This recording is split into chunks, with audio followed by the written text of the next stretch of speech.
Avanti o popolo, alla riscossa, bandiera rossa, bandiera rossa. Boa tarde, sou Alcídio Torres e este é o canal Outro Mundo é Possível e Necessário.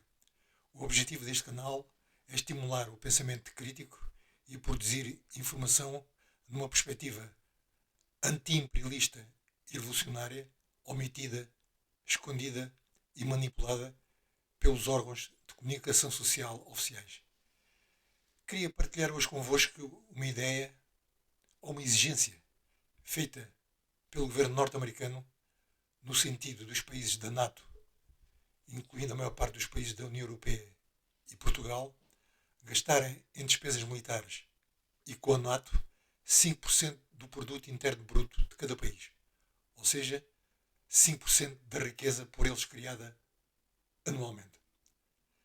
Para termos uma dimensão deste valor, vamos nos ater sobre aquilo que Portugal gasta neste momento com despesas militares e com a NATO. Portugal gasta neste momento 1,6% do seu produto interno bruto com despesas militares e com a NATO. Por exemplo, a Espanha, aqui ao lado, gasta apenas 1,2% do seu produto interno bruto. Talvez os espanhóis tenham menos medo da invasão dos marcianos russos do que Portugal. Mas estes 1,6% do produto interno bruto corresponde a cerca de 5 mil milhões de euros. Para termos uma dimensão deste valor, temos que saber que aquilo que Portugal gasta anualmente com apoios sociais, ou seja, com o sistema de proteção social da segurança social, ou seja, o setor não contributivo, que inclui o rendimento social de inserção, o complemento solidário para idosos e a pensão social de velhice, nestes apoios são gastos 8 mil milhões de euros provenientes do Orçamento de Estado. Se falarmos em 5% do produto interno bruto, nós estamos a falar numa despesa já de 14 mil milhões de euros.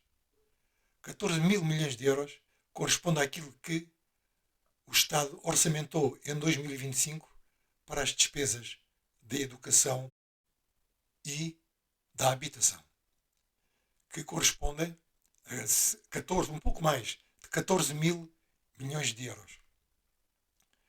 Portanto, isto é um valor astronómico, e se falarmos, por exemplo, e compararmos estes 14 mil milhões de euros que os Estados Unidos exigem que os países da NATO gastem com despesas militares, portanto, no valor, como disse, de 14 mil milhões de euros, se compararmos com aquilo que o Estado gasta em pensões de velhice, ou seja, com reformas que os trabalhadores e os patrões descontam anualmente para a Segurança Social, para que os trabalhadores venham a ter o direito à reforma, na altura exata, esse valor corresponde a um gasto de 16 mil milhões de euros.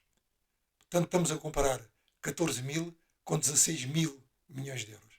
Portanto, 14 mil, de facto, é um gasto astronómico. É preciso termos em conta que, neste momento, existem em Portugal 2 milhões de pessoas que vivem abaixo do limiar de pobreza, ou seja, com um rendimento mensal inferior a 632 euros. Se não houvesse apoios sociais, este número passaria para 4 milhões de pessoas, superior a 4 milhões de pessoas, a viverem abaixo do limiar de pobreza. Nós estamos confrontados com duas questões. Por um lado, se a Europa recusar a proposta americana e os Estados Unidos saírem da NATO, os países da Europa, os países da NATO e Portugal, estão obrigados a assumir a sua própria defesa, porque os Estados Unidos deixarão de assumir a defesa dos países da Europa, o que aconteceu até agora. E, na verdade, os Estados Unidos pagavam 70% das despesas com a NATO. Se Portugal e os países da Aliança deixarem de contar com os Estados Unidos, têm que suportar a sua própria defesa. E aí já não terão que pagar apenas 5% do produto interno bruto, mas muito mais. Porque aí a Europa vai partir em desvantagem em relação ao poderio militar, quer dos Estados Unidos, quer da China, quer da Rússia. Terá que pedalar durante muitos anos, mas mesmo muitos anos, para se aproximar do poderio militar destes países. O que implica não gastar apenas 5% do produto interno bruto, mas há quem considere que terá a gastar até mais do que 10% do produto interno bruto.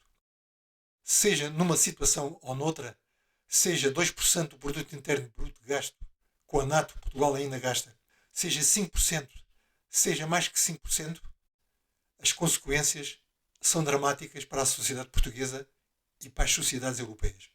Ou seja, as consequências é que vai obrigar os Estados a cortarem nas despesas sociais. Ou cortam na educação, na saúde, na habitação e nos apoios sociais, ou nestes 4 setores ao mesmo tempo, ou aumentam os impostos. O aumento dos impostos implica a redução do poder de compra dos portugueses e dos europeus. Pedir dinheiro emprestado, ou seja, aumentar a dívida pública e o déficit, isso implica, nomeadamente, voltar ao corte nas despesas para poder compensar essa dívida emprestada. Perante esta realidade, o que deve fazer Portugal e os outros países da NATO? A resposta só pode ser uma. No caso de Portugal, passa por cortar com uma diplomacia assente nas alianças militares para a guerra. No entanto, perante propostas como esta, os apologistas das alianças militares, em nome da defesa coletiva, podem perguntar: será isso possível e desejável para a defesa do país e da Europa?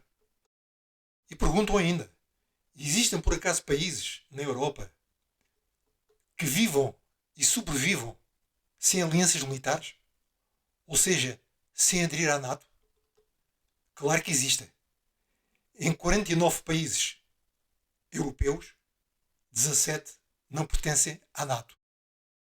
E entre eles estão países muito mais avançados que Portugal, do ponto de vista do Índice de Desenvolvimento Humano das Nações Unidas.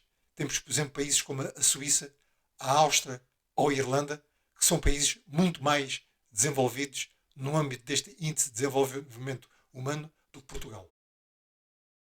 Na verdade, quanto mais neutros formos, quanto menos estivermos ligados a alianças militares, menor a possibilidade de sermos envolvidos em guerras. Quanto menos despesas militares, maiores serão as verbas destinadas à educação, à saúde, à habitação ou aos apoios sociais. Parece muito simples seguir este caminho, mas não será fácil. Ser uma dura luta e a organização dos povos para enfrentar as ameaças reais à existência da humanidade. Os povos da Europa sabem o que não querem, mas não sabem ainda o que querem. E quando souberem o que querem, ninguém os segurará, porque o que está em causa é o próprio sistema capitalista que produz cada vez mais esfomeados, mais desempregados, mais sem abrigo, mais multimilionários, mais guerras e mais gente sem sentido de vida. Gostava de concluir com uma perspectiva que considero correta como uma orientação geral para os povos da Europa e do mundo. Quem vive da sua força de trabalho não deve pertencer ao número daqueles que se opõem incondicionalmente a qualquer guerra. O objetivo dos povos de viver num mundo em paz passa por realizar uma ordem social socialista que abolir a divisão da humanidade em classes, o abolir toda a exploração do homem pelo homem e de uma nação por outras nações, eliminará, inevitavelmente, toda a possibilidade de guerra em geral. Termino agradecendo às centenas de pessoas que visualizaram o último vídeo e me incentivaram a continuar este trabalho. Apelo a todos para que subscrevam o canal, coloquem likes, partilhem no sentido de aumentar a sua expansão. Muito obrigado.